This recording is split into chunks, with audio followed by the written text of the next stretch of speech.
So one of the things about this newfound disability of mine is that you are given these orange and white canes. I got mine from the Helen Keller Institute. This is the second one that I own. The first one, I was crying and I beat a tree in Central Park and threw it in the lake because I'm healthy.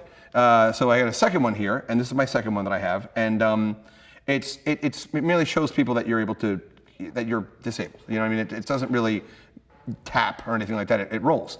And so when you're in the airport, it's great because you really burn through security. You just do.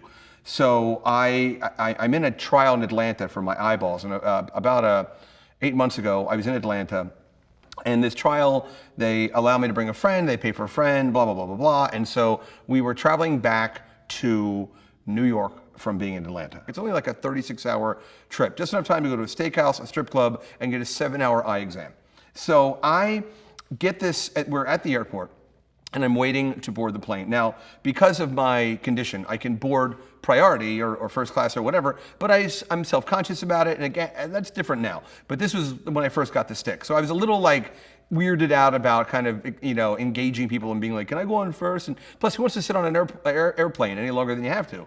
So I'm with my buddy, and we're trying to board. This is 3 days before Thanksgiving, right? So we're together, and we're boarding. Because the study is paid for, they pay for the trial, we basically get like the kind of crappy seats on the plane. So we're waiting, and we're now zone 4. And so I go to my buddy, and I go, I guarantee you that they are going to ask us to gate check our bags. Now, what does that mean? That means you take the bag, you go up to the gate agent, you give them your bag, they give you a little ticket, and then when you land wherever you're going to land, their bag is going to be a baggage claim. So it adds like another 10 to 15 minutes to your trip. So whatever, I don't care, So we are in zone 4, and the minute we get in line, there's like 11 or 10 people in front of us, and we hear the Delta thing come over, and it goes, ladies and gentlemen, all passengers flying to LaGuardia, flight blah, blah, blah, all zone 4 passengers must gate check their bags. So I told my friend, I'm like, see, I told you.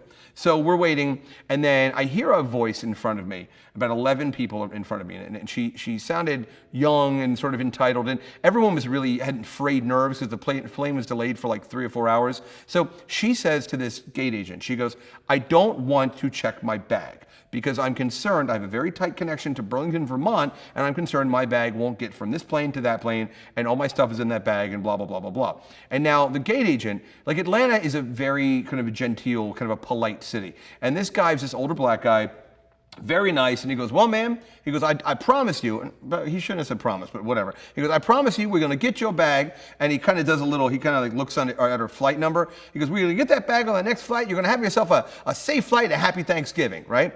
And so instead of her being like, okay, thanks, whatever, and now he's starting to like move people past her, just to get people on the plane, right? So she goes, no, I don't want to gate check my bag, because I know you have plenty of seats on that plane that don't have people with luggage, and I know there's another 50 people behind me, and I know I can take my bag on this flight. I want to take my bag on this flight.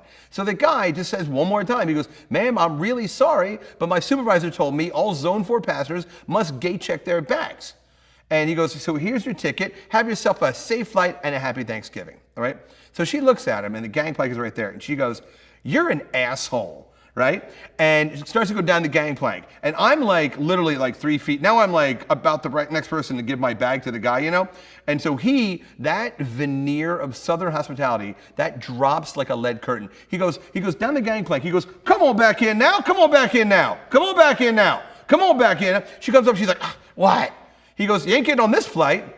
She's like, what? And he's on the computer, and he goes, no, you threatened me. You're not getting on this flight.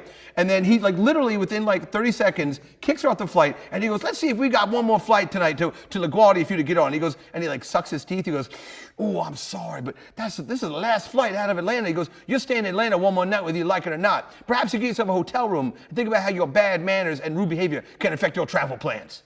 Right? And I'm standing right there with my buddy. I go, oh shit, she's getting kicked off the plane before she even gets on, right? So now I'm the next guy, right? And the woman is she's a girl. Now I can see her. She's like 22 or something, right? And she's standing like right, almost next to me. So I've got my bag, and maybe I'd had a couple of glasses of wine in the airport bar. So I come up, and I was doing a thing the whole trip down there where I just call every black guy soul brother, because I think it's funny, and it's like, I don't think it's like racist or anything. I love the word. If someone called me soul brother, it would make make my Tuesday. So I come up and I see the guy and I go, and I've got, and by the way, when you have this stick, if you kind of turn your head like this, you look super blind. Like you can really turn it on, right? So I come up with my bag and I said, what's up, soul brother? I said, are you making some candied yams for Thanksgiving? And he goes, you know I love me some candied yams, son. And I said, well, listen, I said, I've got my seeing eye British guy, because my friend's British. I said, we could have boarded priority, but I'm zone 4, so here's my bag. God bless you and your family, and have a happy Thanksgiving. And he looks at me, and he looks at the bag, and he goes, you know what, sir? There's plenty of room in that plane for your bag. You take that bag and go down that gangplank and have yourself a safe flight and a happy Thanksgiving. At this point, the girl starts crying, right? So I turned to the guy, I said, so brother, you sure? And he goes, yeah, I'm sure. And I said, can I get a high five? And he gave me a high five. And I walked right past the girl, and she was sobbing. Because now, like, she's not going home for Thanksgiving. Like, you're 2 days out, like, you're done. So I go down the gangplank, and there's this really nice, completely gay flight attendant. And he's like, I heard you're a party. He goes, you're getting free drinks on your flight back to New York. So there is a silver lining to this nonsense. And that's because, you know, you have your days where you can get very maudlin. But that was something fun. Because you catch more flies with honey than you do with vinegar. Soul brothers.